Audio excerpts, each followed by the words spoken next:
Son las 3:02. Ya, perfecto, súper. Entonces, bueno, primero que todo, muy buenas tardes. Muchas gracias a todas las personas que se unen en este horario y en esta tarde a uno de los coloquios del DCDP. Como ustedes saben, los coloquios son una serie de charlas que realiza el doctorado con la finalidad de dar a conocer temáticas relacionadas con las líneas de investigación del doctorado. Y en este caso, en particular, la invitada que nos acompaña el día de hoy hace parte o su temática se alinea un poco con lo que trabajan en la línea de bienestar y convivencia, que es una línea compuesta en este momento por el doctor Jorge Varela, Jaime Alfaro y bueno, ahora como aprovechar de darles la noticia de que la doctora Ana María Espinosa se suma a esa línea de investigación, así que por favor para que la feliciten.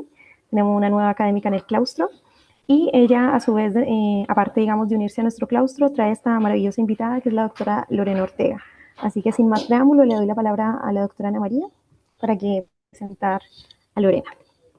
Súper, ya, perfecto. Muchas gracias, Jessica. Y bueno, sí, voy a presentarles a nuestra invitada del coloquio de hoy, es la doctora Lorena Artega. Ella es profesora asociada del Instituto de Estudios Avanzados en Educación e investigadora del CIAE de la Universidad de Chile. Ella de formación es socióloga, magíster en política educativa y doctora en educación por la Universidad de Oxford. Su investigación se enfoca en el uso de métodos cuantitativos avanzados para analizar desigualdades y efectividad en sistemas educativos con énfasis en políticas y dinámicas escolares.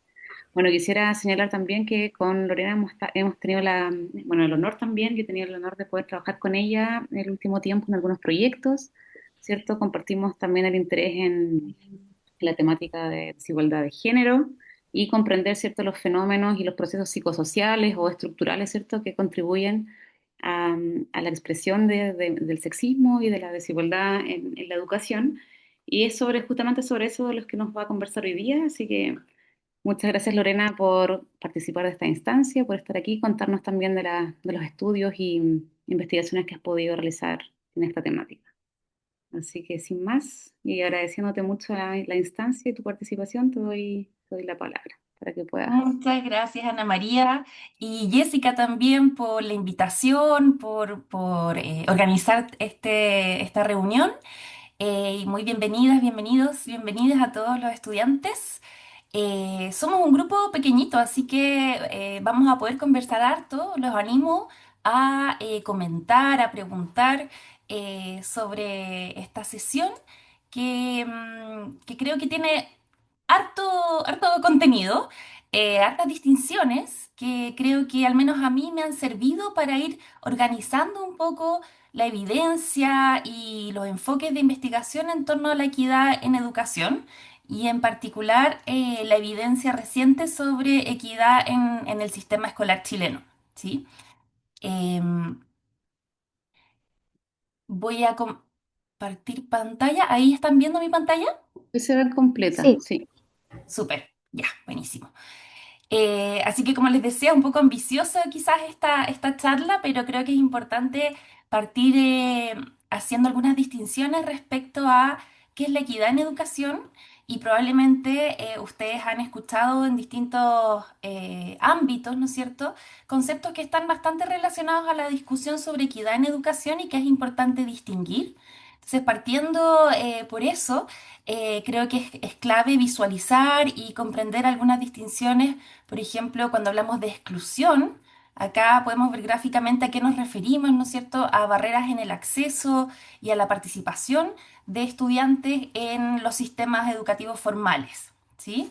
Cuando hablamos de segregación, en cambio, hablamos de una distribución desigual de distintos grupos sociales o categorías sociales de estudiantes entre escuelas principalmente, ¿sí? Y esta segregación puede darse, como es el caso chileno, particularmente segregación socioeconómica entre escuelas, ¿sí?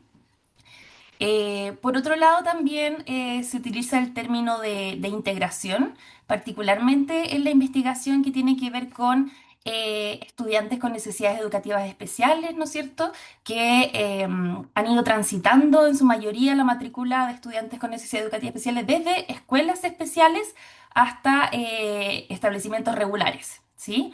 Entonces, a través de la integración se garantiza el acceso a esta escuela tradicional, si se quiere, pero eso no asegura que las experiencias sociales o las oportunidades de aprendizaje sean las mismas, ¿sí? Y luego pasamos a quizás el concepto más ambicioso, que es la inclusión y que refiere a la equidad en los procesos e interacciones educativas, en las experiencias escolares, si se quiere, ¿sí? Entonces, esa es una primera distinción clave entre varios conceptos que están sin duda interrelacionados. Y otra distinción importante, yo creo, es poder diferenciar a qué nos referimos cuando hablamos de igualdad, o más completamente igualdad de oportunidades, versus equidad, que en realidad refiere a igualdad de resultados, ¿sí? La primera noción de igualdad de oportunidades tiene un énfasis meritocrático, ¿sí? Con foco en el acceso. Mientras que la equidad o la igualdad de resultados busca el reconocimiento y la compensación de desigualdades más allá del acceso, y son desigualdades de origen que tienen que ver con, eh, por ejemplo, la clase social, el género, la etnia u otras categorías sociales. ¿Sí? Y acá también hay hartas caricaturas que nos permiten diferenciar estos dos conceptos, la igualdad versus la equidad. La igualdad implica tratar a todos por igual, ¿no es cierto? Pero esto no garantiza resultados justos o equitativos cuando las condiciones de partida son distintas. Mientras que dar más a quien más lo necesita, que es la idea de equidad, busca compensar las desigualdades de origen para lograr un resultado equitativo. ¿Ya? Y esto en educación se traduce en ofrecer apoyos diferenciados a estudiantes con mayores desventajas iniciales para que todos puedan alcanzar un cierto nivel de logro.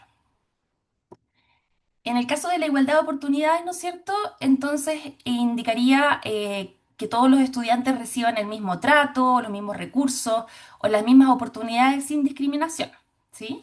O sea, garantizar que todos los niños y jóvenes tengan las mismas oportunidades de acceso, de participación, de recursos, ¿no es cierto? Removiendo obstáculos como la discriminación o las barreras económicas. Y la igualdad de oportunidades entonces se centra generalmente en el punto de partida, ¿ya?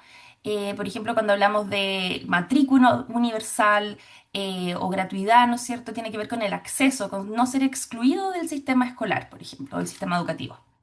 Pero esta perfecta igualdad, que está representada acá por las escaleras de los dos niños, ¿no es cierto?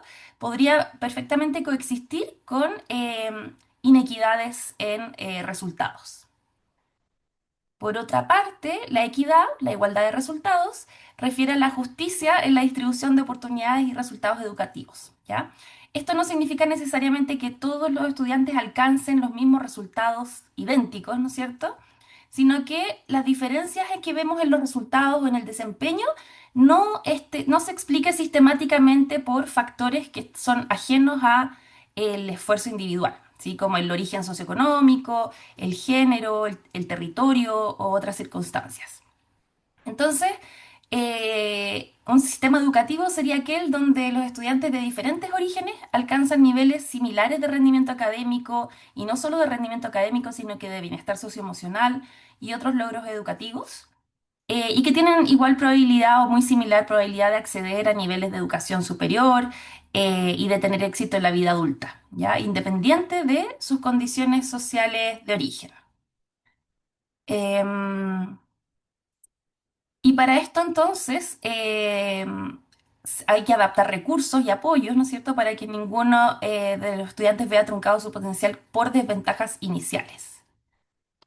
Em, y de esa manera la discusión respecto de igualdad y equidad en educación ha ido avanzando desde un énfasis en el acceso, y a medida que se han ido completando en el mundo y también en la región latinoamericana la cobertura de los sistemas educativos a nivel escolar, la discusión ha ido avanzando hacia la permanencia en el sistema educativo, los resultados de ese proceso de escolarización y también las consecuencias respecto de las distintas trayectorias educativas, ¿sí?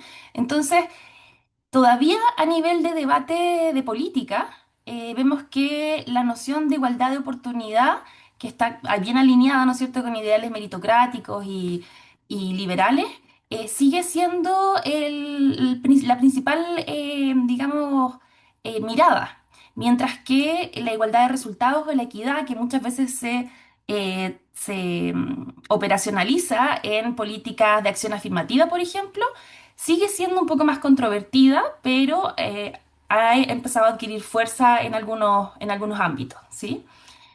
Y en general la discusión ha estado dando cuenta de que ya no basta con garantizar el acceso en el caso chileno, por ejemplo, a la educación superior.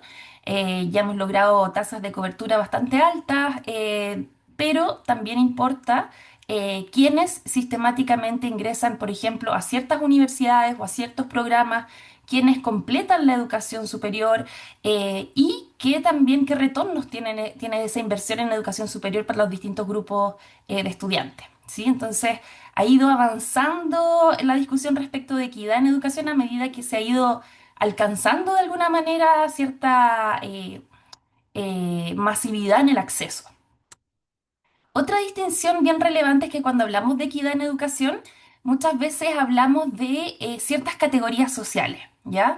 Y cómo ciertas categorías sociales difieren entre sí respecto de sus resultados educativos, ¿ya? Y de los procesos educativos también que viven, ¿sí? Algunas categorías sociales típicas de análisis son el nivel socioeconómico o la clase social, el género, el origen étnico, entre muchas otras. Y si bien varias de estas categorías tienden a estudiarse de manera separada, hay un concepto que es clave y que se ha desarrollado quizás mucho más en la investigación en las ciencias sociales y con enfoque más cualitativo, pero que está empezando también a ganar fuerza en la investigación cuantitativa, que es el concepto de interseccionalidad, ¿sí? Y esa noción es clave porque nos permite dar cuenta de la complejidad de los fenómenos de inequidad en educación, ¿sí? Y quiere decir que estas categorías sociales que generalmente, tradicionalmente miramos de manera aislada, en realidad están muy interrelacionadas y las desventajas y las exclusiones educativas, a medida que se van, digamos, visibilizando estas distintas categorías sociales, vemos que se van solapando y potenciando las distintas desigualdades, ¿sí? No es lo mismo ser un niño de nivel socioeconómico alto en una escuela privada que ser una niña de origen migrante, por ejemplo, nivel socioeconómico bajo en una escuela rural, ¿sí? Entonces, intentar acercarnos a esa interseccionalidad nos ayuda a comprender mucho mejor la complejidad de las desventajas y de las desigualdades educativas, eh, y nos permite realmente de alguna manera acercarnos a las experiencias subjetivas de los individuos. Otro, otro punto clave es cómo vamos a medir la equidad en educación. Y acá hay harto de distintos enfoques disciplinares, ¿ya? Algunos de los más comunes, por lo menos en la investigación en la que yo he trabajado, son que es bastante influenciada por la sociología, pero también por la economía y por la educación. Apuntan a fenómenos un poco distintos o a indicadores un poco distintos respecto de las desigualdades y la equidad en educación. Desde la sociología nos interesa mirar, por ejemplo, la movilidad educativa y social, es decir, en qué medida mi educación o mis trayectorias educativas, mi nivel educacional alcanzado, se asocia a la trayectoria educativa o el nivel educativo alcanzado de mis padres, ¿sí? Eh, y, por ejemplo, un indicador de un sistema educativo que promueve la movilidad social es que esa asociación sea más débil, o sea, que haya mayor fluidez entre generaciones respecto de los logros educativos alcanzados. También desde la sociología se pone bastante énfasis en las brechas socioeconómicas, en resultados educativos, en rendimiento, en acceso a la educación superior, en resultados socioemocionales, etcétera. Y también en la segregación, que como vamos a ver más adelante, generalmente se representa a través de la segregación socioeconómica, pero hay otras categorías que también pueden ser interesantes de mirar desde la perspectiva de la segregación. Y la pregunta que hay detrás de estos indicadores, ¿no es cierto?, es quién llega y quién no. y cómo la educación influye en la estructura social. Desde la economía, en tanto, el foco está principalmente en cómo se distribuye el gasto privado y público en educación, también en los años de escolaridad que se alcanza o el capital humano, eh, y cómo se distribuye entre la población. Y también, bien importante, cuál es el retorno económico de años de educación para los individuos y cómo el retorno económico, incluso para estudiantes con las mismas credenciales, con los mismos estudios, puede ser distinto en función de otras, digamos, ventajas y desventajas como son el capital social, el capital cultural, etcétera. Entonces, desde la economía, la clave es cómo se invierten los recursos y quién se beneficia de ellos. Y por último, desde la educación y quizás también desde la psicología, perdón, hay un foco en las brechas entre grupos de estudiantes en términos de puntajes o de resultados educativos y también de otras variables que tienen que ver con el bienestar o con lo socioemocional, ¿no es cierto? También las tasas de graduación y, muy importante, los procesos educativos. Y cuando hablamos de procesos educativos, en realidad nos tendemos a mirar algo que quizás es un poquito más difícil de asir, pero que tiene que ver con, por ejemplo, las interacciones en el aula, las experiencias de los estudiantes, las relaciones de pares, las relaciones con el docente, y vamos a ver que eso también es clave para la equidad. Hay una línea de investigación que también desde la sociología, que se llama la sociología de la experiencia escolar, y pone acento en esto, en que incluso en sistemas generalmente o que se perciben como tan uniformes, como el sistema escolar con su currículum generalizado, con su organización del tiempo y del trabajo tan, digamos, estandarizado, vemos que las experiencias de los estudiantes, incluso dentro de una misma aula, pueden variar bastante. ¿Sí? Entonces eso también es clave eh, eh, para entender la equidad en educación. Y bueno, entonces la pregunta que hay detrás de esta línea de investigación es qué y cuánto aprenden distintos estudiantes.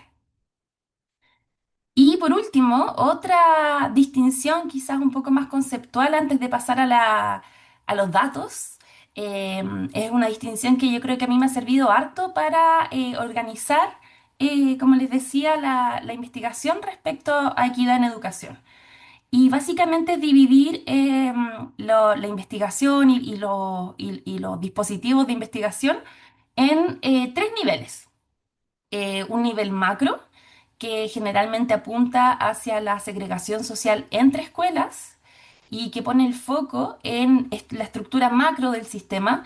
Y ahí generalmente lo que miramos, donde ponemos el foco, tiene que ver con la composición de las escuelas, el efecto pares, ese tipo de fenómeno. Y también, si uno quiere ir más arriba, podría decir las diferencias entre sistemas educativos, ¿sí? Cómo desde una perspectiva comparada podemos ver qué está pasando en los distintos sistemas educativos, hacer comparaciones y tal vez aprender de cómo varían ciertas desigualdades o equidades en el tiempo y también entre sistemas educativos. Luego tenemos el nivel meso o nivel como intermedio, que tiene que ver generalmente con las políticas que son establecidas a nivel de establecimiento, ¿ya? A nivel de escuela. Aquí pongo el énfasis en las prácticas de agrupamiento por habilidad al interior de las escuelas, que es donde más investigación se ha hecho en Chile. Vamos a ver en un ratito qué evidencia hay al respecto, pero en realidad refiere a distintos dispositivos de manejo de la heterogeneidad al interior de la escuela, ¿ya? Y por último, el foco de inclusión en el aula, que es un foco mucho más micro y que pone al centro los procesos educativos, las interacciones, por ejemplo, que se dan entre profesores y estudiantes y las relaciones entre pares, ¿ya? Entonces, siguiendo esa organización, les voy a ir contando un poquitito lo que he ido aprendiendo respecto de la investigación que se ha desarrollado en cada uno de estos niveles. Por favor, recuerden que pueden preguntar en cualquier momento, comentar. Yo voy a avanzar, pero si veo una manito o me suena algo, voy a detenerme, así que cuando quieran pueden complementarme. Súper. Entonces partimos con este nivel macro de segregación social entre escuelas. Y acá yo diría que es donde más evidencia existe respecto del sistema escolar chileno, ¿ya? Acá puse algunos de los autores claves que seguro que ustedes han oído en algún momento. Y, y este abundante cuerpo de investigación tiene como foco, ¿no es cierto?, esta desigual distribución de los estudiantes de manera sistemática entre escuelas según el nivel socioeconómico de los estudiantes, ¿ya? Eh, Esta idea de dime cuál es tu nivel socioeconómico y te diré a qué escuela perteneces, ¿no es cierto? Eh, yo diría que en la década, en los 90 y principios del 2000, empezó a generarse bastante evidencia para el contexto chileno, también desde una mirada comparada, cuando empezamos a participar en las evaluaciones internacionales, que permitió entender que el sistema escolar chileno era un caso paradigmático de segregación socioeconómica en el mundo, ¿ya? Em, y desde ahí, bueno, hemos investigado, ¿no es cierto?, su magnitud respecto de otros países, su consistencia, si es que hay algunos niveles del sistema educativo que están más segregados que otros, o algunos sectores, dependencias educativas, su evolución en el tiempo. Y acá es bien interesante ver cómo, al parecer, la segregación socioeconómica ha sido un fenómeno muy persistente y muy difícil de modificar en las últimas décadas. ¿Sí? Hay varios autores que han hecho ese recorrido de ir comparando cómo va cambiando o no la segregación. eh, y solamente muy recientemente me he topado con un estudio que señala que al parecer ha habido una disminución de la segregación socioeconómica, que era lo que de alguna manera se esperaba que ocurriera después de las reformas estructurales que tienen que ver con la ley de inclusión, por ejemplo. Pero en general, antes de eso, la evidencia mostraba una persistente alta segregación socioeconómica en el sistema escolar chileno. También hay estudios respecto de las causas histórico-políticas de esta alta segregación, las dinámicas socioculturales que las sustentan y en particular las dinámicas de elección de escuela de las familias y cómo estas dinámicas de elección de escuela, de búsqueda de clausura social, ¿no es cierto?, hacen que más allá de las iniciativas, las reformas, ¿no es cierto?, que buscan suprimir el copago, también la elección de la escuela, hacen que sea tan difícil revertir estos niveles altos de segregación socioeconómica. Y por último, también el efecto que tiene la segregación socioeconómica en el nivel de los aprendizajes y también en la equidad de los aprendizajes. ¿Sí? Entonces, hay un montón de investigación respecto a esta temática porque es una de las características quizás más claves del sistema educativo chileno. Y precisamente a partir de la participación en evaluaciones estandarizadas de gran escala, hemos podido entender cómo se posiciona el sistema chileno respecto de otros países y algunas de las principales conclusiones es que cuando se la compara con otros países de la OCDE, por ejemplo, a través de las evaluaciones PISA u otras, se encuentra que en general el nivel promedio de resultados de los estudiantes chilenos es más bajo. Si bien cuando hacemos el zoom a la región latinoamericana, ese promedio es uno de los más altos, también se observa alta variación entre estudiantes en términos de sus puntajes y un alto poder explicativo del nivel socioeconómico en los resultados de los estudiantes, ¿ya? Que ese es otro indicador clave de equidad en los sistemas educativos. ¿Qué tanto tu nivel socioeconómico predice tu rendimiento, tus resultados educativos, ¿ya? Em, entonces, como vemos acá en un cuadro de unos resultados de PISA que ya llevan un tiempo, Chile es uno de los sistemas con mayor índice de segregación social escolar y en términos de resultados promedio está también dentro de los, digamos, medio bajo, ¿sí? Em,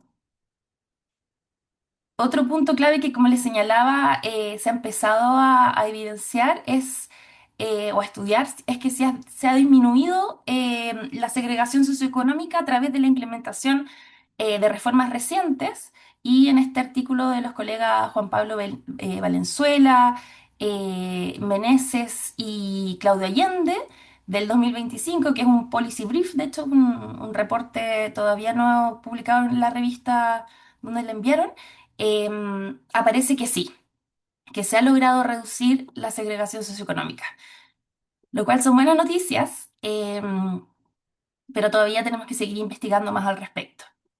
Y también es interesante ver la investigación respecto no solamente de la segregación socioeconómica a nivel de estudiantes, sino también qué pasa con la distribución de los docentes, ¿ya? En el sistema escolar chileno. Y este artículo también es particularmente interesante porque habla de esa segregación de la profesión docente y de la fuerte asociación que hay entre el origen social de los docentes y la escuela donde terminan trabajando, ¿ya? Em, y cómo esto se configura como un mecanismo también de reproducción de la desigualdad social. Em, si bien generalmente la investigación se ha centrado en la segregación social de los estudiantes, también hay una fuerte segregación social a nivel de docentes, ¿ya? Eh, los orígenes de la segregación socioeconómica del sistema escolar chileno tienen que ver sin duda con las reformas de mercado, ¿no es cierto?, en el periodo neoliberal entre 1980 y 1989. Ahí se produce la municipalización de la educación pública, ¿no es cierto? Se introduce el sistema de subsidio a la demanda, el voucher. Eh, Se instala como norma la competencia entre escuelas y la elección de los padres, elección entre comillas, porque sabemos, ¿no es cierto?, que en realidad es la elección de los establecimientos, o era la elección de los establecimientos de las familias más que la elección de los padres, que es lo que ahora se ha tratado de, digamos, revertir a partir del SAE, y también un sistema de accountability con altas consecuencias basado principalmente en el desempeño SIMSE, en evaluaciones estandarizadas, ¿ya? Y estos distintos procesos han ido derivando en también una alta privatización del sistema escolar chileno, ¿ya? Aquí lo que estamos viendo es un gráfico de tendencias respecto de la matrícula escolar en Chile en las últimas décadas y vemos cómo ha ido aumentando fuertemente la matrícula o el porcentaje de matrícula privada y de la misma manera ha ido decreciendo fuertemente el porcentaje de matrícula pública, ¿sí? Y esto es una rareza a nivel internacional, ¿sí? Son muy pocos los países que tienen un mayor porcentaje de matrícula privada que pública. Y además, cuando hemos hecho los análisis respecto de la mayor o menor efectividad de las escuelas públicas y las escuelas privadas en Chile, eh, una vez que controlamos por la selectividad de estas escuelas, nos damos cuenta de que las escuelas privadas y particulares pagadas y particulares subvencionadas no agregan más valor que las escuelas públicas, ¿sí? Entonces la pregunta es, ¿cómo se sigue sosteniendo ese sistema altamente privatizado? Em, y cómo entonces podemos entender el valor que agregan las escuelas más allá de la capacidad de seleccionar estudiantes que tienen, ¿sí? Pero así como hay harta literatura sobre segregación socioeconómica a nivel entre establecimientos, también hay algo de investigación respecto de la segregación escolar en base a otras categorías sociales distintas a nivel socioeconómico, ¿ya? Y aquí les dejo algunos autores, algunos textos que hablan, por ejemplo, de la segregación de los estudiantes indígenas en el sistema escolar chileno, también la segregación de los estudiantes de origen migrante y, por último, la segregación en términos del género. Y sobre esto último también vamos a avanzar un poquitito más a continuación. Pero comentarles también que la investigación sobre la inclusión de estudiantes de origen migrante es un área que se ha estado desarrollando fuertemente en los últimos años. Aquí puse un grupo de colegas con los que hemos estado trabajando o conversando respecto a estas temáticas, por si quieren después ir a investigar un poco más si les interesa específicamente este tema.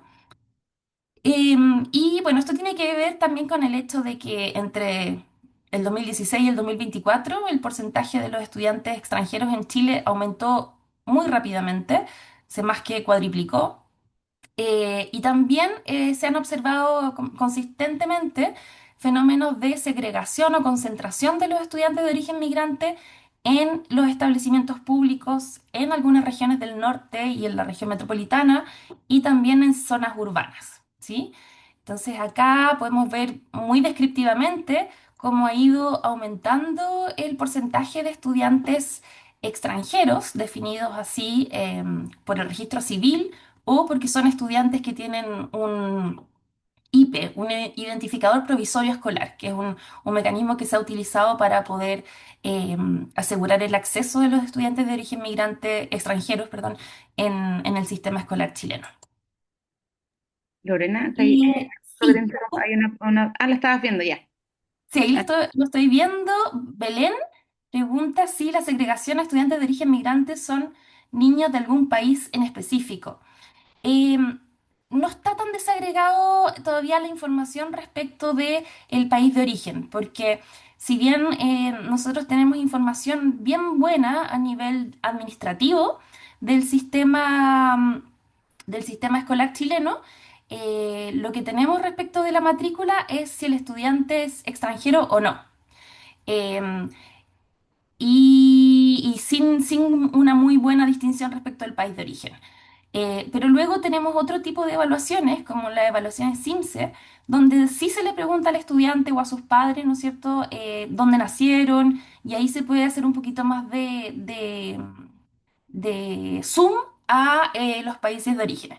Lo que sí sabemos es que actualmente la mayor parte de esta matrícula, que va en el 2024 era el 7,7% de estudiantes extranjeros, son estudiantes de origen venezolano, ¿sí? Eso hace 20 años atrás no era así, pero ha ido cambiando la conformación de este grupo de estudiantes. Eh, y también, como les comentaba, existe una alta concentración de estudiantes extranjeros en el sector público y en algunas regiones del norte. En Tarapacá, por ejemplo, un 21% de la matrícula escolar corresponde a estudiantes extranjeros, en Antofagasta un 18% y en la región metropolitana, aunque en términos numéricos es muchos más niños, es un 11%, que también es bastante alto, ¿sí? Em, aquí está la diferenciación por sector o dependencia escolar. Entonces eso ha hecho que el foco esté puesto también en entender cuáles son las desigualdades de acceso, pero también la equidad en términos de los resultados educativos de los estudiantes de origen migrante, ¿ya? Y acá hago esta distinción porque es bien importante cómo nosotros definimos a este grupo, esta categoría social de estudiantes, ¿ya? Antes hablábamos de estudiantes extranjeros, que es una categoría con un, digamos, un origen más normativo, legal, respecto del estatus de los estudiantes. Y a nosotros nos parece que también es relevante hablar del origen migrante en términos de la historia o la trayectoria familiar y distinguir entre los estudiantes que son primera generación respecto de los estudiantes que son segunda generación migrante, ¿ya? Los estudiantes de primera generación migrante son los que nacieron fuera de Chile, pero se encuentran en Chile estudiando, mientras que los estudiantes de segunda generación migrante nacieron en Chile, pero tienen al menos un padre que nació fuera de Chile, ¿ya? ¿Y por qué es importante? Porque los procesos de integración social son bien distintos para estos dos grupos de estudiantes, como vemos en otros sistemas educativos también. Y entonces nos pusimos a mirar junto con la Agencia de Calidad de la Educación y un equipo del CIAE, qué está pasando en términos del rendimiento de los estudiantes de origen migrante en comparación con los estudiantes no migrantes.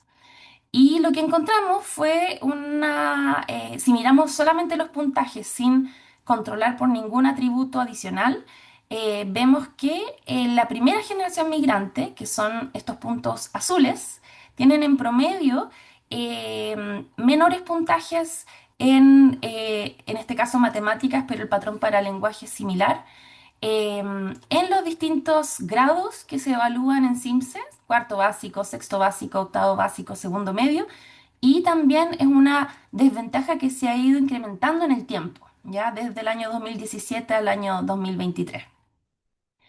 Por otro lado, los estudiantes que son segunda generación migrante, que son los puntos verdes que muestran el promedio de estos estudiantes, muestran mejores resultados que los estudiantes chilenos o no migrantes, que son los puntos rojos, en todos los años y en todos los niveles analizados, tanto en lectura como en matemática, ¿ya? Entonces vemos una clara diferenciación del rendimiento entre estos grupos de estudiantes. Pero luego, algo que se hace mucho en los análisis sobre equidad en educación es ver qué pasa cuando ajustamos o controlamos estadísticamente por ciertos atributos del estudiante, como son su nivel socioeconómico y otras características relevantes, ¿ya? Y lo que encontramos es que cuando hacemos ese ajuste, ambos grupos, tanto los estudiantes de primera generación como los de segunda generación, obtienen mejores resultados que los estudiantes no migrantes, ¿ya?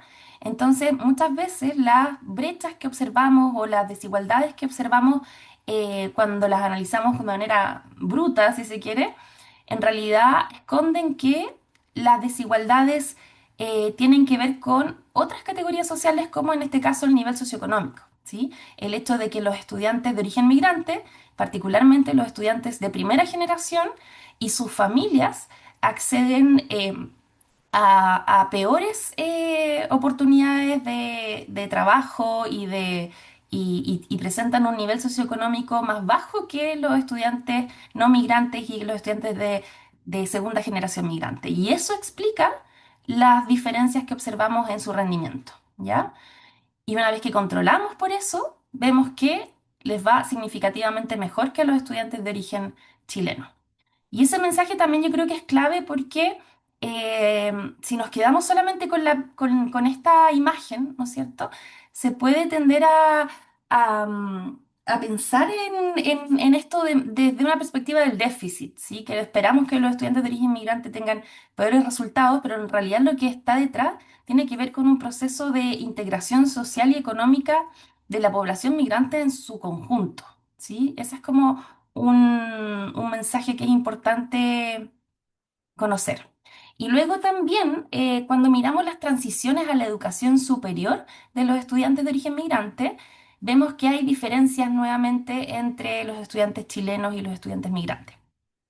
Los estudiantes chilenos tienen mayor probabilidad de completar todas las transiciones educativas que se analizaron en este paper de Abufele, Herzog y Alarcón. Tienen mayor probabilidad de graduarse de la enseñanza media, tienen mayor probabilidad de inscribirse en las pruebas de acceso a la educación superior, tienen mejores puntajes en esas pruebas y también se matriculan en mayor medida en la educación universitaria. Otro punto que encontraron los autores que es clave es la edad en la que llegan los estudiantes migrantes al sistema escolar chileno.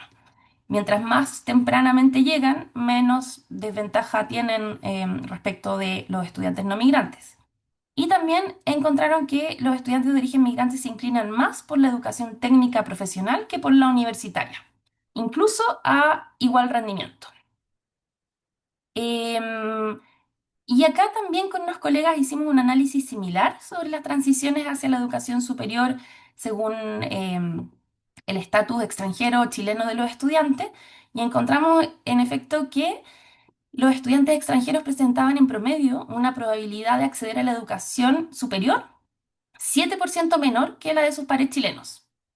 Y esta desventaja se reduce, pero parcialmente, al controlar por rendimiento académico, nivel socioeconómico y expectativas parentales. Es decir, hay algo de esa desventaja que no tiene que ver con estas variables, sino que permanece, ¿ya? Y también identificamos que hay una segregación institucional en términos del acceso a la educación superior. Los estudiantes extranjeros tienen una menor probabilidad de acceder a las universidades tradicionales del CRUCH y una mayor presencia en institutos profesionales, ¿ya? Y conversando con personas que trabajan, por ejemplo, en programas PASE o en otras iniciativas, nos cuentan que efectivamente hay hartas barreras que tienen que ver con información, pero también con barreras administrativas para inscribirse en las pruebas de selección universitaria, barreras para acceder a beneficios socioeconómicos como la gratuidad, entre otras para los estudiantes de origen migrante. Así que ahí hay un punto clave que quizás está explicando parte de esa brecha que observamos, ¿ya? Otro ámbito, quizás también todavía a nivel macro, tiene que ver con la segregación de género, que es la sobrerepresentación de un género sobre otro en ciertas áreas de estudio, ¿ya?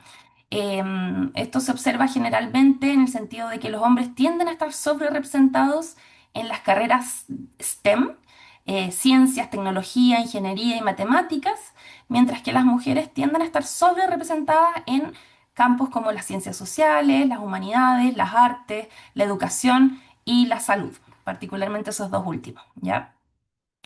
Em, y esta segregación horizontal que se le llama, también ocurre incluso dentro de las disciplinas STEM, ¿ya? Por ejemplo, algunas áreas como biología, química, ciencias de la tierra, tienen niveles de participación un poco más equitativos, mientras que física, matemáticas, ingeniería, ciencias de la computación, todavía vemos que hay una baja representación, una muy baja representación de las mujeres, ¿ya? Y acá es clave entender también que esta diferencia sistemática no guarda relación con una base biológica o unas menores capacidades de los distintos géneros de desempeñarse en estas áreas, sino que tiene que ver claramente con entornos sociales y educativos que sistemáticamente van desincentivando o excluyendo a las mujeres en el caso de las áreas STEM en su participación, ¿sí? Y entonces la investigación se centraba en entender estas decisiones vocacionales que sabemos que no reflejan falta de talento, sino el efecto de los estereotipos de género en las trayectorias educativas y las trayectorias vitales. ¿Sí? Y en esa línea, nosotros quisimos ver el primer, si se quiere, el primer hito en el que los estudiantes empiezan a poder elegir sus áreas de especialización en el sistema escolar chileno. ¿Y qué pasa ahí? En el primer, digamos, en la primera transición relevante en términos de elección que en el caso de la educación técnico-profesional son las especializaciones en la educación media y luego en la educación superior, y ahí Paola Sevilla de la Universidad Católica y otros colegas han trabajado harto en entender y evidenciar los patrones de segregación de género entre áreas de especialización técnica. Y hemos estado mirando también las decisiones estereotipadas respecto de electivos en la educación media científico-humanista, que son los electivos que se eligen típicamente en tercero y cuarto medio, ¿ya? Y lo que encontramos es que existe efectivamente una elección estereotípica de estos electivos que no se explica por el rendimiento académico previo de los estudiantes y que se demuestra principalmente en matemáticas, donde hay una mayor probabilidad de los estudiantes hombres de elegir electivos en esa área, y en lenguaje y literatura, donde las mujeres, las niñas, tienen mayor probabilidad de matricularse, ¿sí? Independiente del rendimiento que hayan tenido previamente en esas áreas. Y quizás haciendo un guiño también a la idea de interseccionalidad, quisimos mirar qué pasa si estos patrones sistemáticos de desigualdad en la elección de electivos tenía que ver, variaba según el nivel socioeconómico de los estudiantes y de sus escuelas, ¿ya? Y encontramos patrones bien interesantes de gradientes socioeconómicas, ¿sí? Aquí en el caso de matemáticas es bien claro. El punto amarillo representa la brecha o la segregación, el nivel de segregación en la elección de electivos de matemáticas. Cuando estamos debajo de esta línea punteada de cero, significa que los niños eligen más ese electivo, y cuando estamos arriba de esa línea punteada, quiere decir que las niñas eligen más esos electivos, ¿ya? Tienen mayor probabilidad de elegir esos electivos. Entonces vemos que acá, en matemáticas, para todos los niveles socioeconómicos, los niños tienen mayor probabilidad de elegir matemáticas que las niñas. Pero eso es mucho más fuerte en los niveles socioeconómicos altos que en los niveles socioeconómicos bajos, ¿ya? En las otras áreas es un poquito más similar entre grupos socioeconómicos, pero también es bien interesante lo que pasa en arte. En arte encontramos que en la mayoría de los contextos socioeconómicos la probabilidad de elegir electivos de arte es similar, con excepción del nivel socioeconómico alto, donde los electivos de arte están muy feminizados, ¿ya? Y en general lo que encontramos, que es algo que quizás poco intuitivo para uno cuando recién empieza a mirar estos fenómenos, es que mientras más alto es el nivel socioeconómico, más estereotípicas son las elecciones educativas, ¿ya? Y esto es algo que también se confirma a nivel de sistema educativo, de países. Aquellos países más ricos o donde hay quizás más posibilidades de elegir las trayectorias educativas, esas trayectorias tienden a estar más determinadas por el género, ¿sí? Hay lo que se llama la paradoja de la elección, ¿ya? Mientras más espacio hay de elección, más tienden a reflejarse quizás las identidades generizadas de los estudiantes en esas elecciones. Pero también encontramos algo interesante que es que la cultura escolar de género, como nosotros la denominamos, que en realidad tiene que ver con tener profesoras que hacen clases en áreas típicamente masculinizadas como STEM y profesores hombres en áreas típicamente feminizadas, puede ayudar a moderar estas elecciones o el estereotípico de estas elecciones. Lo cual también es interesante porque nos entrega evidencia respecto de la importancia de los modelos de rol, ¿ya? Que otros estudios también en Chile han demostrado que el tener una profesora de matemáticas, mujer, tiene un efecto positivo en el rendimiento y en las trayectorias de las niñas en matemáticas, ¿ya? Y no afecta negativamente el rendimiento o las trayectorias de los niños en matemáticas. Y eso apunta también a esta idea del modelo de rol. Y luego acá las colegas Alejandra Misala, Catalina Canals hicieron un estudio similar, pero ya pensando en la transición a la educación superior y en particular a la universidad. Y lo que encontraron nuevamente es que existe esta brecha de género que ya veíamos en la educación media en la elección de estudios universitarios y que nos explica por el desempeño académico. Los hombres tienen un 20% más de probabilidad de ingresar a carreras STEM que las mujeres. Y además, otros fenómenos interesantes. A igual rendimiento, los hombres tienen mayor propensión a postular a carreras altamente selectivas. Em, y esta segregación de género en las áreas de STEM en Chile es bastante alta, ¿sí? La representación de las mujeres es 21% versus el 33% en las áreas STEM a nivel de OCDE. Pero también es importante pensar que las desigualdades de género o las inequidades de género dependen bastante del indicador que estamos mirando. Si miramos, por ejemplo, el indicador de logros en términos de nivel educativo o de años de educación, vemos que se ha ido progresando bastante en la región y en Chile en particular, en el sentido de que las mujeres alcanzan niveles similares o más altos incluso de años de educación que los hombres. Y actualmente la matrícula universitaria de pregrado tiene una mayor participación de mujeres que de hombres, ¿sí? En ese sentido ha habido avances sin duda, pero también es importante mirar, como ya veíamos, las elecciones en términos de áreas de estudio y por otra parte también mirar las brechas en términos de rendimiento, que es otro de los puntos claves para el estudio de la equidad en educación. Y eso es lo que vemos acá. Acá estamos viendo las brechas de género en el rendimiento en matemáticas de acuerdo a la prueba PISA en el año 2022, ¿ya?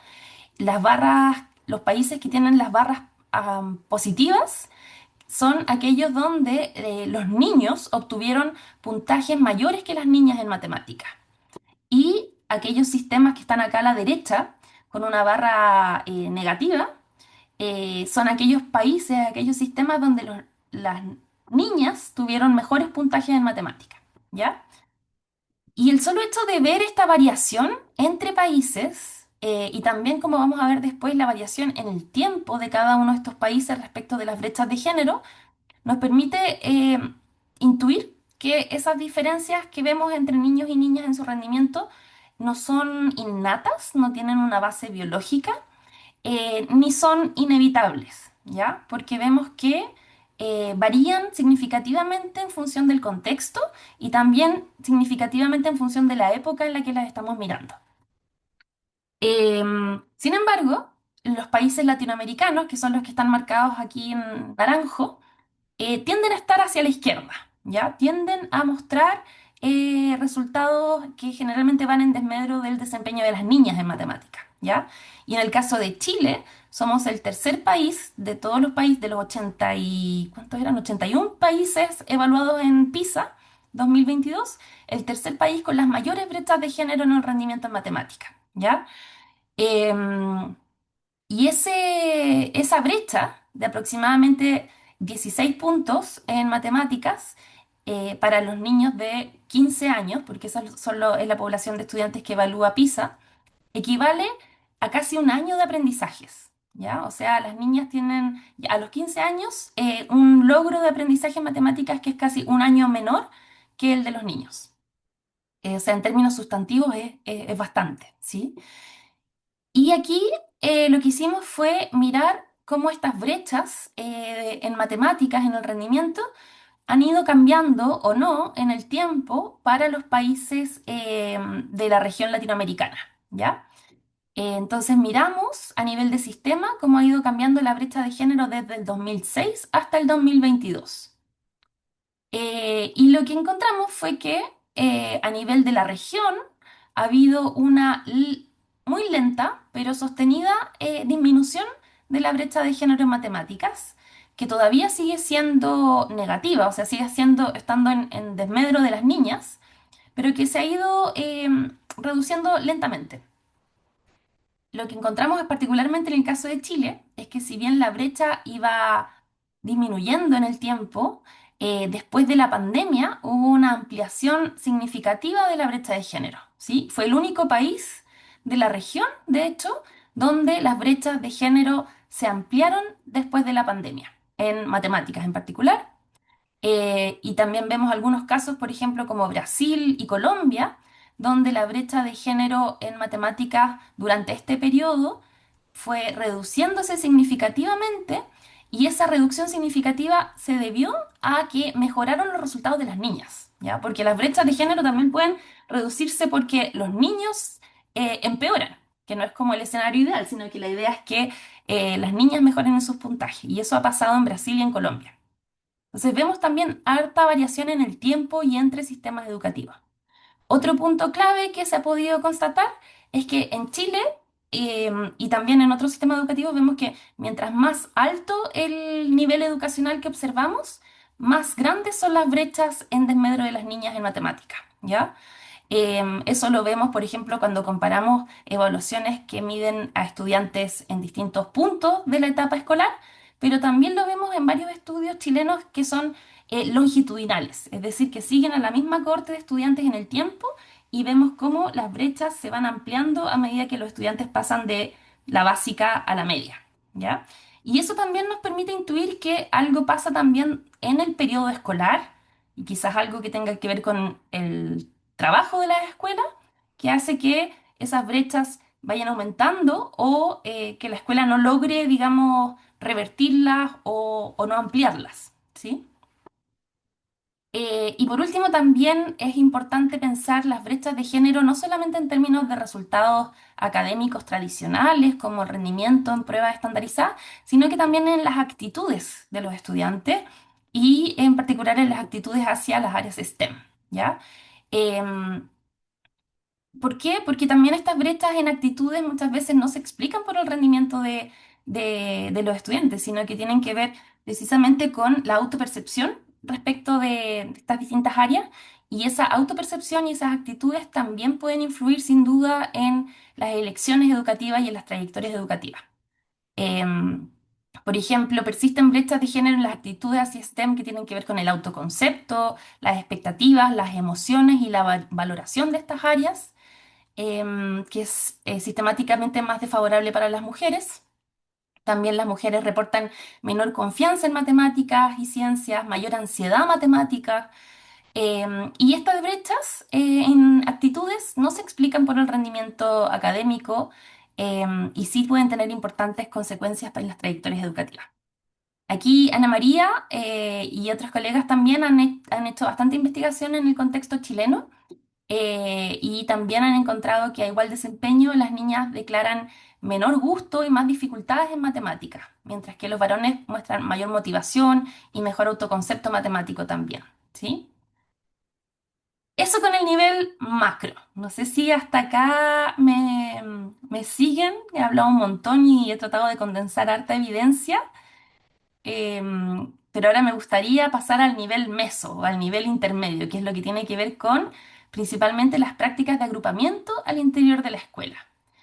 Em, y acá quizás hay un poco menos de investigación, pero en general nos referimos a que las escuelas, los liceos, ¿no es cierto?, tienen distintos dispositivos para manejar la heterogeneidad de sus estudiantes. ¿Ya? Roy, Sí, hola Lorena.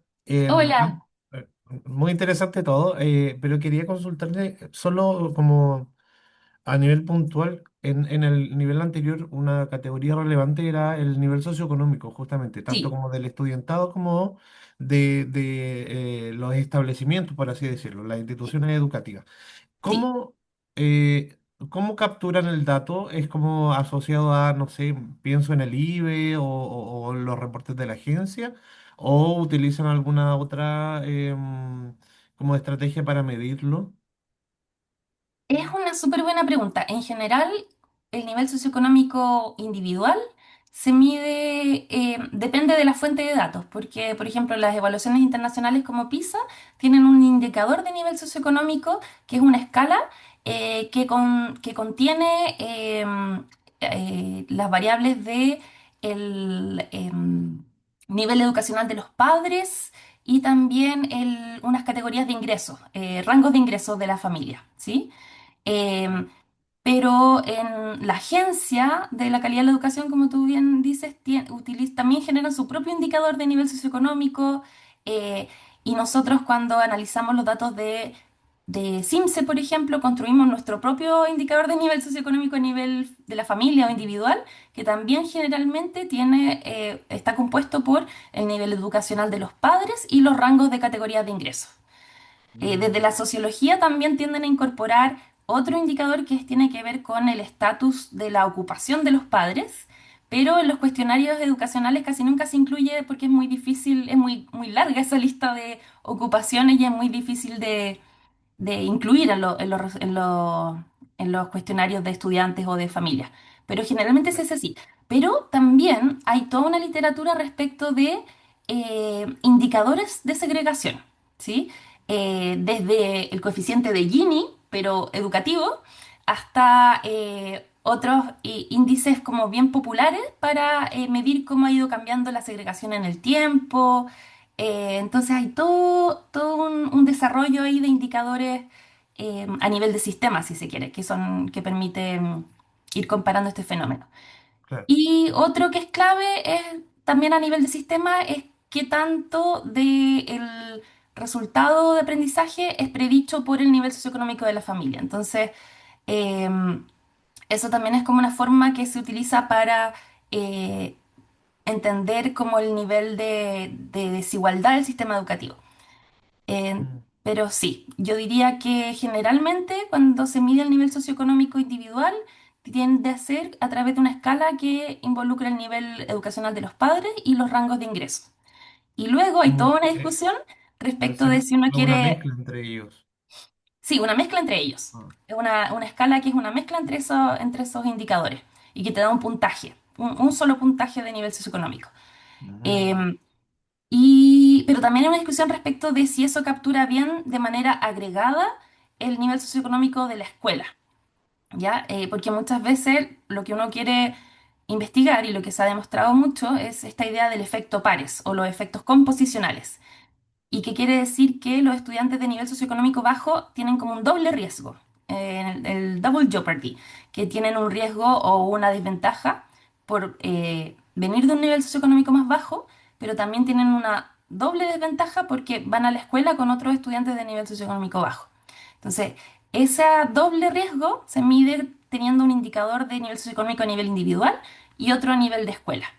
Y hay toda una discusión respecto de cómo se genera ese indicador a nivel de escuela, pero Pero es una muy buena pregunta porque da para mucho. Se ha discutido mucho cómo se mide y cómo se comparan los niveles de segregación eh, entre sistemas, en el tiempo, etcétera. Ahí te puedo también mandar más literatura por si te interesa esa Ya, temática. súper, súper, muchas gracias. Ujú, de nada. Gracias a ti. Súper. Entonces, si lo miramos de manera más amplia, esta idea de los dispositivos de manejo de la heterogeneidad, nos podemos dar cuenta de que muchos de los mecanismos que observamos y a veces como naturalizamos respecto del funcionamiento de la escuela, en realidad corresponden a este tipo de mecanismos y no están necesariamente presentes en todos los sistemas educativos o están presentes con distinto énfasis, ¿ya? Por ejemplo, la repitencia es uno de estos mecanismos que podrían aplicar las escuelas o los sistemas educativos para manejar la heterogeneidad. Las prácticas de enseñanza individualizadas también es una estrategia que utilizan algunos sistemas en mayor medida. El tracking es esta idea de que hay escuelas académicas y escuelas técnicas o vocacionales, ¿sí? Que nosotros tenemos también, pero a veces no nos damos cuenta que esta diferenciación en enseñanza media entre escuelas técnico-profesionales o enseñanza técnico-profesional y enseñanza científico-humanista también es tracking. Solamente que cuando uno piensa en tracking, piensa en algunos sistemas que tienen más extremos sistemas de tracking, como el sistema alemán, el sistema austriaco, el sistema holandés, donde los niños a temprana son asignados a una escuela académica si es que el profesor y la familia consideran que ese niño va a ir a la universidad, o a una escuela técnica si es que en realidad están pensando que se tiene que formar para el mundo del trabajo, ¿ya? Y lo problemático de eso, entre otras cosas, es que hay un sesgo respecto del nivel socioeconómico y el origen migrante de quienes son sistemáticamente asignados a el tracking técnico y quienes son asignados a el tracking académico o que, digamos, es del mundo para ir al mundo de la universidad. Y luego está el agrupamiento por habilidad, que en términos simples es esta idea de que en un mismo colegio tenemos el A de los niños con mejor rendimiento, el B con niños con menor rendimiento, el C, el D y así, ¿ya? Que es algo que hasta hace poco era bastante común en el sistema chileno, bastante frecuente. Y entonces, en función de esas prácticas, podemos incluso empezar a comparar los distintos países y ver cuáles son las estrategias que son más frecuentes. Eh, ya, creo que estoy muy atrasada en el tiempo. Anita me está contando, así que voy a tratar de pasar rápido por esto, solamente indicarles que se ha estudiado esta asignación desigual de los estudiantes al interior de las escuelas y que la evidencia en general, a pesar de que muchas veces estas prácticas son bien intencionadas y buscan responder de mejor manera a las distintas necesidades de los estudiantes, lo que ocurre muchas veces es que hay un efecto negativo que incrementa la inequidad en los resultados educativos de este tipo de prácticas, que en Chile muchas escuelas lo hacen, pero que esas prácticas han ido reduciéndose en el tiempo, han ido desapareciendo un poco en el tiempo. De hecho, un estudiante me decía que esto es como muy de los 90, como que esto ya no es como tan aceptado como era antes, ¿sí? Y lo que se encuentra a nivel de Chile también es que estas prácticas generan una pérdida en la equidad de los aprendizajes, que tiene particularmente efectos negativos en los estudiantes hombres, también para los estudiantes para quienes los padres tienen una baja expectativa educacional y también para los estudiantes de menor nivel socioeconómico, ¿ya? Y que tiene un efecto negativo no solamente en el rendimiento, sino que también en la autoestima y en la autoeficacia de los estudiantes, ¿ya? Y también hay evidencia de estigmatización o etiquetamiento de los estudiantes que son asignados a los grupos de menor habilidad, ¿ya? Y aquí sí que voy a hacer un zoom muy rápido a el último nivel, que es el de inclusión en el aula, y que se enfoca en precisamente en aquellos patrones que quizás son más difíciles de investigar porque tienen que ver con las dinámicas no reportadas, sino que vividas por los estudiantes. Y me gusta mostrar este gráfico, que es un gráfico, un mapa de calor del movimiento de los estudiantes por su escuela, ¿ya? Y lo que vemos es algo que quizás muchos de ustedes han podido observar en sus propias experiencias o si han hecho clases también lo pueden ver, cómo los patrones de movimiento y de interrelación de los estudiantes hombres difieren mucho de las estudiantes mujeres, que tienden a ubicarse en la periferia, en los extremos de la escuela, ¿no es cierto? Mientras que los hombres ocupan un lugar mucho más central y que tiene que ver generalmente con las canchas de fútbol, ¿ya? Entonces, desde ese punto de vista podemos ver que las escuelas no son neutrales, sino que son espacios donde niños y niñas participan y se relacionan de manera distinta. Y también hay harta investigación respecto de qué ocurre en el aula, ¿ya? Acá Ana María de nuevo tenía un muy buen paper con Sandy Taut del 2016, donde precisamente miraban las interacciones que recibían niñas y niños en las aulas de matemáticas y encontraban que los niños recibían más interacciones, más preguntas más desafiantes y apoyo más personalizado. Y nosotros también hicimos un análisis similar respecto de las interacciones en el aula y encontramos a través de estos sociogramas que representan cada uno de ellos una clase de matemáticas. El nodo central es el profesor y los nodos rojos son las niñas y los azules son los niños. Encontramos que hay mucha diferencia respecto de los patrones de interacción en cada clase, pero que sistemáticamente las niñas participan menos que los niños, o en realidad los profesores inician interacciones menores, de menor frecuencia con las niñas que con los niños, un 21% menos de interacciones pedagógicas en particular. Y estas son sin duda oportunidades de aprendizaje que no son equitativas, sino que se distribuyen de acuerdo al género de los estudiantes. Cristian, Ah, hola, perdón. A propósito de lo que estabas mencionando, Lorena, ¿sí? quería comentar brevemente una experiencia que yo tuve en la escuela donde trabajé, que justamente utilizamos de manera, utilizamos estos datos, recuerdo, como para probar en una encuesta cómo percibían las adolescencias, estudiantes mujeres y estudiantes hombres su participación dentro de la sala de clases y es interesante cómo sin entregarles, entre comillas, esta consigna, yo diría que en una encuesta, en esa vez fue una encuesta de la generación completa, de 150, efectivamente las mujeres en segundo medio eran las que em, más excluidas se sentían en la interacción con el profesor, al menos dentro de la asignatura de matemática y de ciencia. O sea, es como algo que cuando se les pregunta toman conciencia inmediatamente de la posición de exclusión que podían tener en la sala de clase, a diferencia de lo que pasa con sus equipos docentes, que recuerdo que solamente cuando se les mostraba y se les Mm. invitaba a la reflexión a propósito de estos datos, ahí recién y con cierta mediación podían entender de qué manera podían excluir o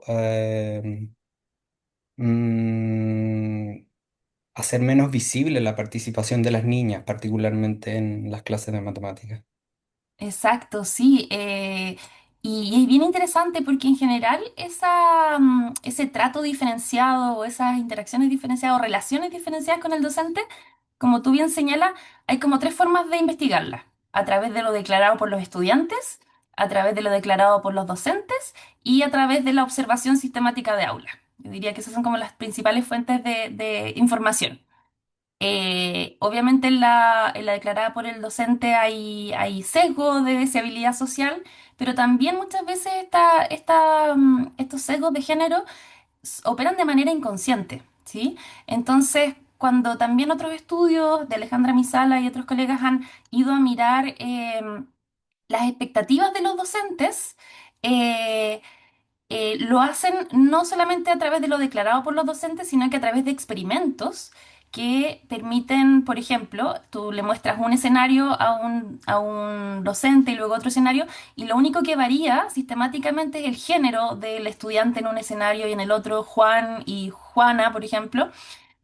Y en esos experimentos se pueden captar de mejor manera los estereotipos inconscientes o implícitos, ¿sí? Que los explícitos, que son más difíciles de observar, digamos, por el tema de deseabilidad social.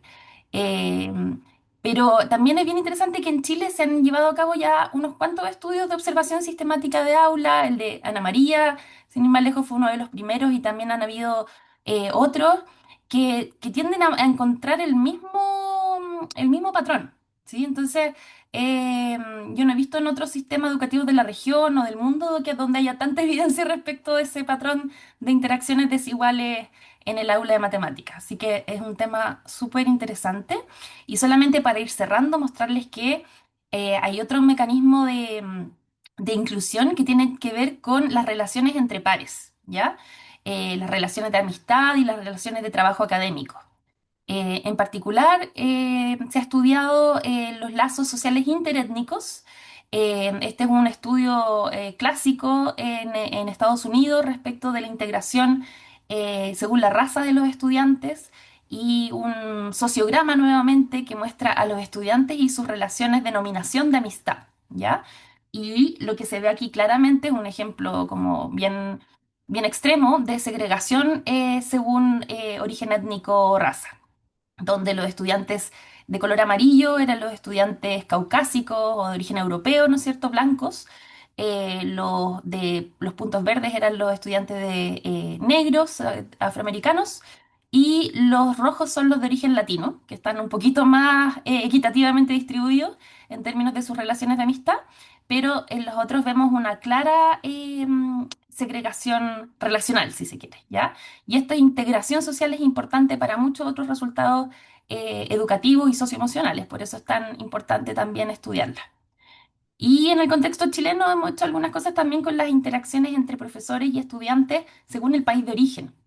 Y lo que encontramos fue que efectivamente el país de origen predice las interacciones con los docentes, y que hay ciertos países, o sea, países de origen, digamos, de estudiantes, que estaban sistemáticamente excluidos de todas las interacciones con los docentes, no solamente las interacciones pedagógicas, sino que las de manejo de la conducta, pedagógicas, sociales. Y en particular los estudiantes de origen peruano eran los estudiantes que estaban sistemáticamente más excluidos de esas patrones de interacción. Y además, los docentes con actitudes más negativas hacia la diversidad en el aula interactuaban menos frecuentemente con los estudiantes de origen migrante en interacciones pedagógicas. Eso es solamente una muestra de varios temas bien diversos, pero creo que es posible entenderlos como niveles y dimensiones de equidad en educación, y los cuales ya la evidencia acumulada muestran que superan ampliamente lo que se refiere a las diferencias socioeconómicas entre escuelas, que había sido como el gran, digamos, ámbito de desarrollo de la investigación en educación, y se han ido ampliando para entender también qué ocurre en otros niveles más micro del sistema, y también qué pasa con otras categorías sociales como el género, el origen migrante y la interacción entre ellas. ¿Sí? Entonces, se ha ido complejizando bastante la investigación en esta área, y yo creo que hay mucho más por hacer. Así que los invito y las invito eh, a mirar alguna de estas dimensiones o algunos de estos niveles si les interesa, y a seguir contribuyendo a la investigación en esta área. Eso, muchas gracias por la atención y por la oportunidad de mostrarles este trabajo. Muchas gracias, Lorena. La presentación súper completa. Estuve muy atenta escuchando todos los resultados. Me gustó mucho también cómo pudiste hacer esta organización, ¿cierto?, de los estudios de la evidencia, de lo que sabemos en relación a los niveles, ¿cierto?, lo más macro, lo meso y lo micro. Así que me gustaría dar espacio ahora a preguntas, comentarios para Lorena respecto a lo que nos presentó. Hay varias preguntas, pero me las guardo, doy espacio primero a la audiencia. Ahí hay una pregunta de Belén. Dice, ¿existe una correlación entre el dominio del espacio físico en el patio y el dominio de las interacciones en la sala de clases? Es una buena pregunta. Yo no he visto estudios que combinen esas dos variables, si se quiere. Para eso, y lo que pasa generalmente es que sobre todo los estudios de observación sistemática de aula o de interacciones en el aula son súper costosos. Mm. porque requiere grabar aulas, bueno, acceder primero a las aulas, grabar las aulas, entrenar codificadores que puedan, bueno, generar una pauta de observación, validarla, entrenar codificadores que sean consistentes entre sí respecto de su evaluación de las interacciones.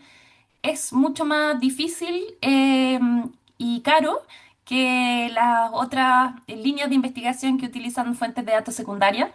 Eh, y las del dominio del espacio físico también tienden a ser un poco más costosas, salvo estos mapas de calor que igual son súper interesantes. Hay otros mecanismos también para entender un poco cómo se mueven los estudiantes en la escuela, pero yo no he visto que se combinen estas dos análisis. Sería interesante ver si es así.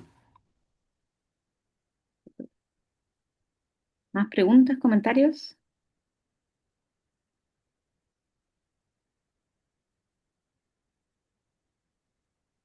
Em, yo quería consultar, no, entiendo que quizás no se alcanzó a abordar, pero mencionaba en un principio como de estas distintas categorías también como que inciden en los distintos niveles. Y no sé si es que conoces o sabes de como investigación en estas temáticas vinculadas a diversidades sexuales y de género, pensando justamente que también ha sido como un grupo de estudio que se ha levantado también en el último tiempo y tenemos poca evidencia. Sé que presentan como trayectorias educativas más complejas, justamente asociadas más a exclusión y rechazo, pero quería como saber como si es que tú conoces algo dentro del contexto nacional o internacional al respecto. Sí, ese es un temazo, porque siempre cuando presento sobre estas temáticas hago como un disclaimer de que estamos como muy al debe desde la investigación cuantitativa como de gran escala, si se quiere, respecto de entender las desigualdades de género que seguimos llamando género, aunque en realidad mucha de la evidencia que les mostré está basada en indicadores binarios de distinción hombre-mujer, ¿sí? Pero le llamamos género porque queremos poner el énfasis en que son desigualdades las que observamos, ¿no es cierto? Desigualdades con un origen sociocultural y no un origen biológico, ¿ya? Por eso usamos la palabra género muchas veces cuando hablamos de brechas de género en educación. Y lo que pasa es que todas estas bases de datos que nosotros utilizamos generalmente tienen el indicador sexo, eres niño o eres niña, eres hombre, eres mujer, o género femenino, masculino, dicotómico. Y muy recientemente se estaba empezando a incorporar en estas evaluaciones indicadores de identidad de género, ¿ya? O sea, preguntas de identidad de género.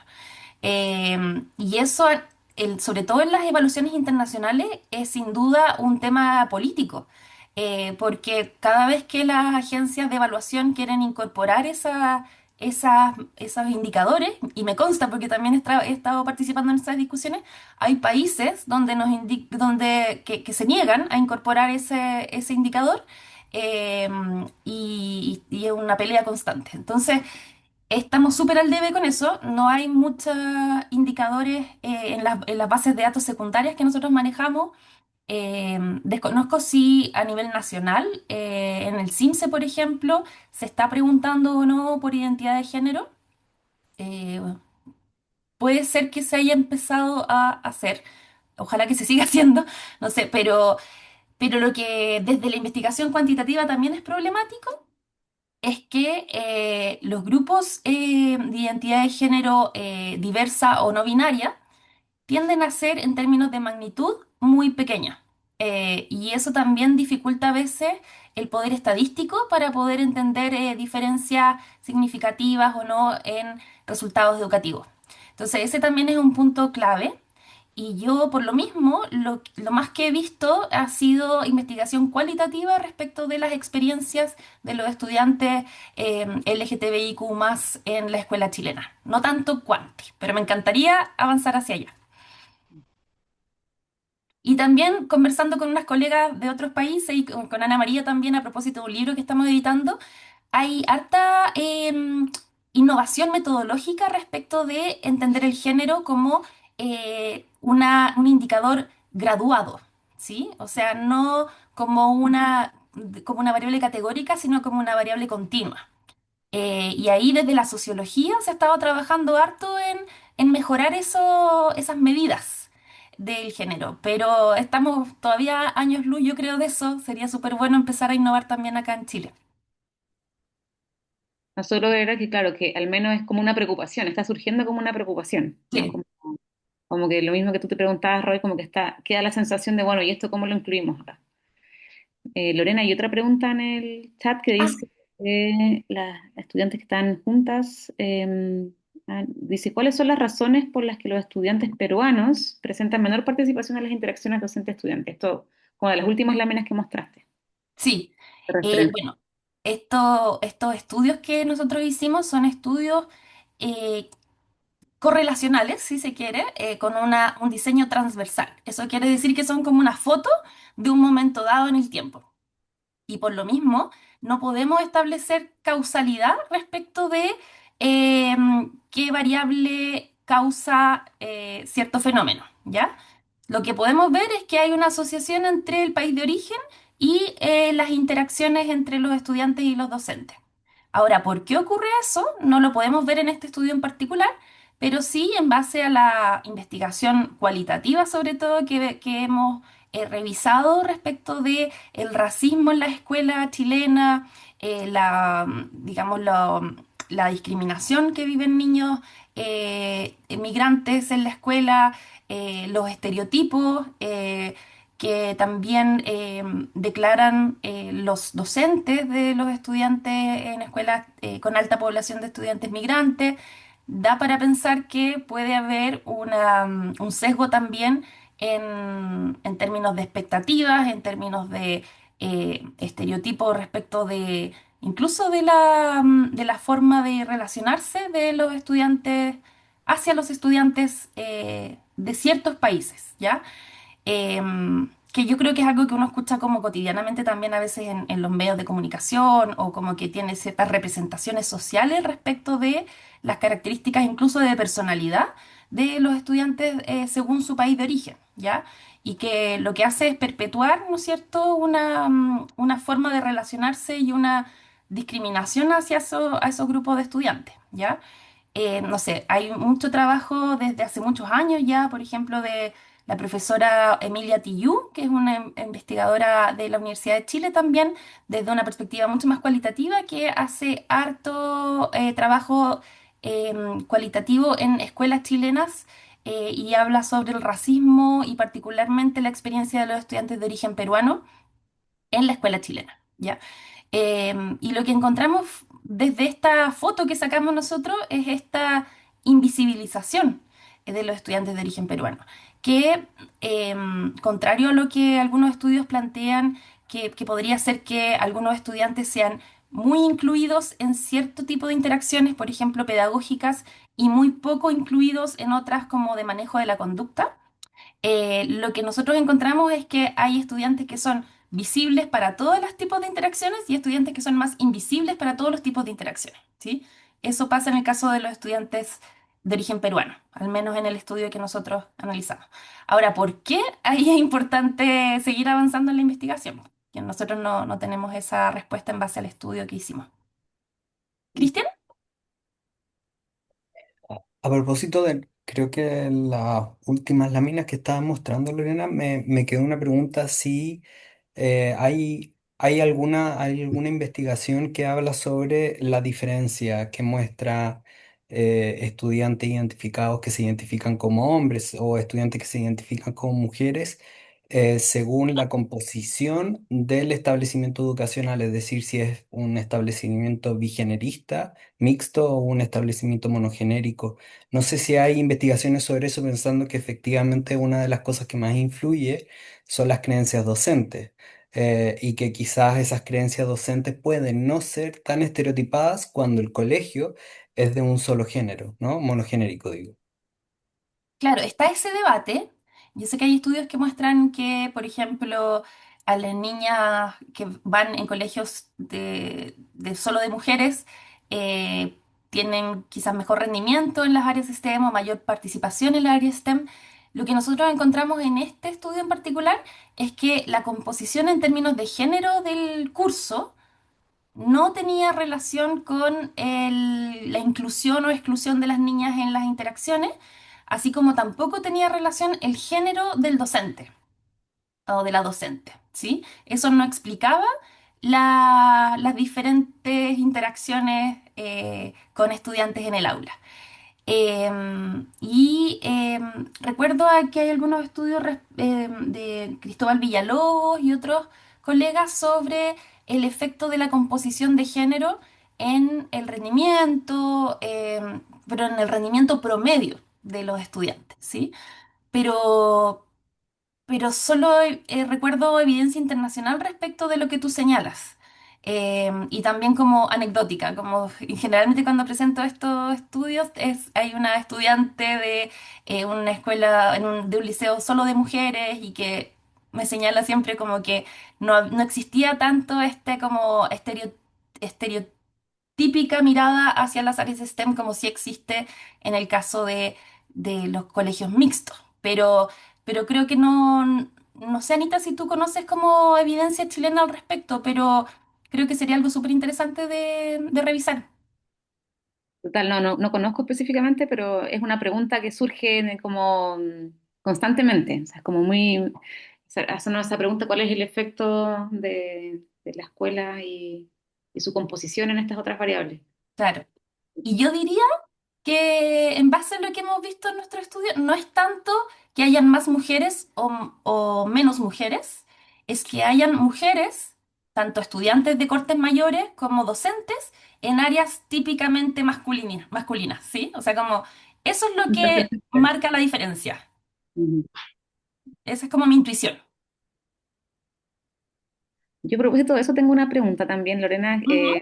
para ti, o sea, que es una pregunta que en general me hago, que tiene que ver con lo que mencionaste de la paradoja de la elección, y un poco pensando en estos niveles que tú mostraste, ¿cierto? O sea, y ahora la interacción entre los niveles, entre lo macro, lo meso y lo micro. Entonces, ¿cómo? Porque tú señalabas, ¿cierto?, que entre más alto el nivel socioeconómico, más estereotipadas son las elecciones. Esto a propósito de los electivos, ¿cierto? Pero eso también se ve, y esto es como la paradoja de la equidad, también se le llama de la elección, que en el fondo tiene que ver con aquellas sociedades más, con mayor equidad, también tienen elecciones más estereotipadas. Entonces ahí hay como una interacción, ¿cierto?, entre lo más macro y lo individual. ¿Qué mirada o explicación le podrías dar tú a esta paradoja? Sé que es un desafío, porque por lo mismo es una paradoja, pero sobre todo pensando en que el hecho de que exista este fenómeno muchas veces hace, ¿cierto?, que se naturalicen estas diferencias. O sea, en el fondo es como una evidencia a favor del esencialismo, si se quiere. Al decir, como viste, tenemos este contexto súper equitativo y de todas maneras las mujeres eligen áreas tradicionalmente femeninas. ¿Cómo podríamos como contraargumentar a esa idea, ¿no? Que en el fondo naturaliza las diferencias, pero que al mismo tiempo, ¿cierto?, nos muestra una interacción de niveles? Y en Chile en específico, con el estudio que ustedes hicieron, es que el nivel socioeconómico es más alto, las elecciones son más estereotipadas. Sí, a mí me gusta o logré un poquitito entender eso a través de como una combinación entre la investigación educativa y la investigación en estratificación social, que da como luces respecto de los incentivos para la movilidad social que representa una elección u otra y que son distintos según el género y según el origen socioeconómico. Entonces como que da un poquito más de quizás como de detalle respecto de cómo interpretar esto, porque lo que encontramos y lo que encuentra también estas investigaciones de otros sociólogos en otros contextos es que casi para ningún grupo de hombres de nivel socioeconómico alto, nivel socioeconómico bajo, es rentable económicamente o en términos de valoración social el estudiar una carrera feminizada, ¿sí? Menos Eh, remunerado. Ujú. y por eso también se explica quizás que sea tan poco común, a pesar de acciones afirmativas, a pesar de otro tipo de incentivos, que los hombres como que crucen esa barrera, ¿ya? En la Chile, por ejemplo, tenemos acciones afirmativas de ingreso a la educación superior en ingeniería, pero también, y en economía, pero también se han implementado en trabajo social y creo que en enfermería. Y ahí no ha habido un efecto, o sea, no ha habido matrícula como interesada masculina en áreas típicamente, o sea, en áreas feminizadas. Pero sí de mujeres a las áreas masculinizadas. Esas sí han tenido mucha más, digamos, participación. Entonces, y por otro lado, en el caso de las mujeres de nivel socioeconómico alto no tienen tampoco un incentivo o una motivación muy grande en términos de movilidad social, de estudiar carreras típicamente masculinizadas, porque las espaldas económicas familiares o las redes sociales, digamos, el capital social que tienen, les permite mantenerse en un cierto estatus socioeconómico independiente del área que elijan, ¿ya? Entonces ahí efectivamente ocurre lo que tú señalas de esta como mayor libertad que tiende em, hacia las elecciones estereotípicas. Y por otro lado, las niñas de nivel socioeconómico bajo, que pueden ser primera generación, por ejemplo, en la universidad, cualquier elección que haga va a representar una movilidad social o una posibilidad de ascenso social respecto de sus familias que no fueron a la educación superior. Entonces, no necesariamente tiene que ser un área STEM, puede ser cualquier carrera universitaria. Y las únicas niñas que sí hacen esa transición de manera más frecuente y que sí, al parecer, tienen incentivos para ir hacia las áreas STEM, incentivos de movilidad social, eh, son las niñas de nivel socioeconómico medio, ¿sí? Donde efectivamente importa para la movilidad social, para los ingresos futuros, estudiar carreras del área STEM.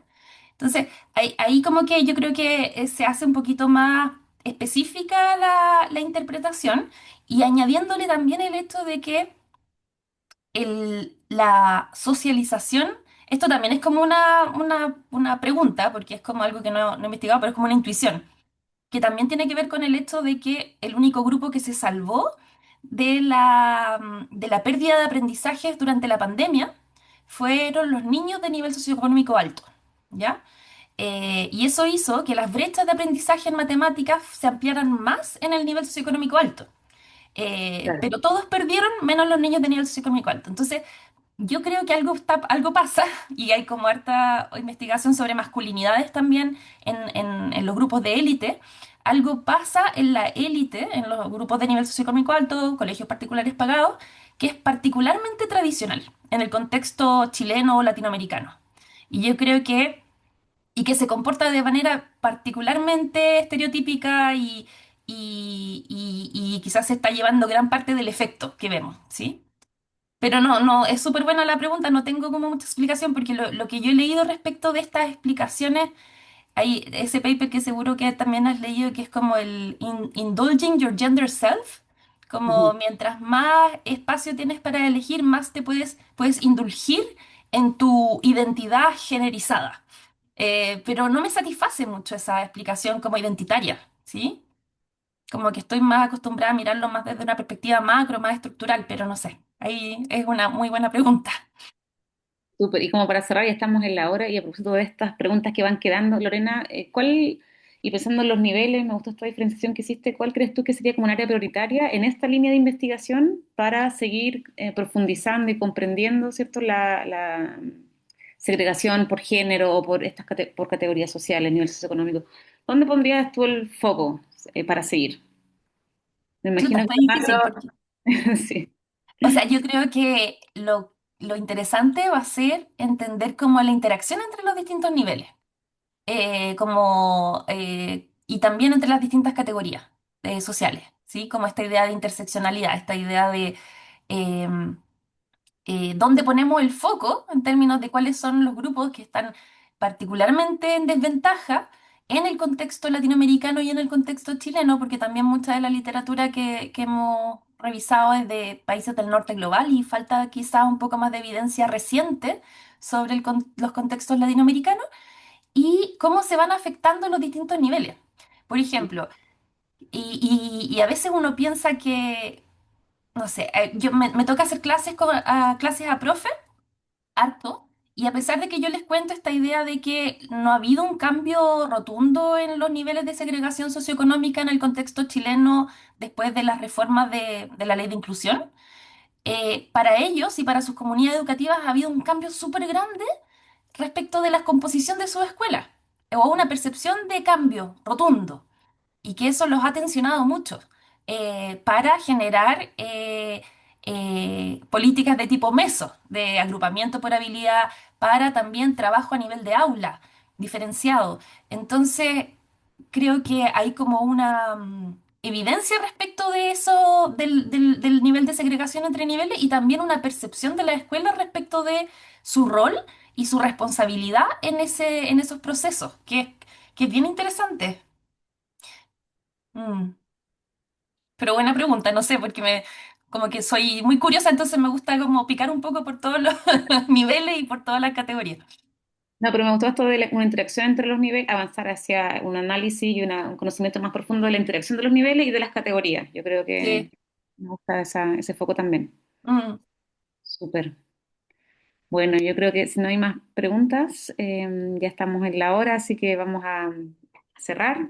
Le agradecemos entonces a la doctora Lorena Ortega por este espacio de discusión, súper interesante también, de muchos hallazgos y hartas preguntas. Nos vamos con muchas respuestas, pero preguntas también para seguir. Así que muchas gracias, Lorena. Muchas gracias a todos, a todas. Que estén Gracias, súper. María. Buena tarde, buen fin de semana. Chao, Que Nos estén muchas vemos. muy gracias. bien, un gusto. Chao, chao. Chao, Gracias. chao. Chao, gracias.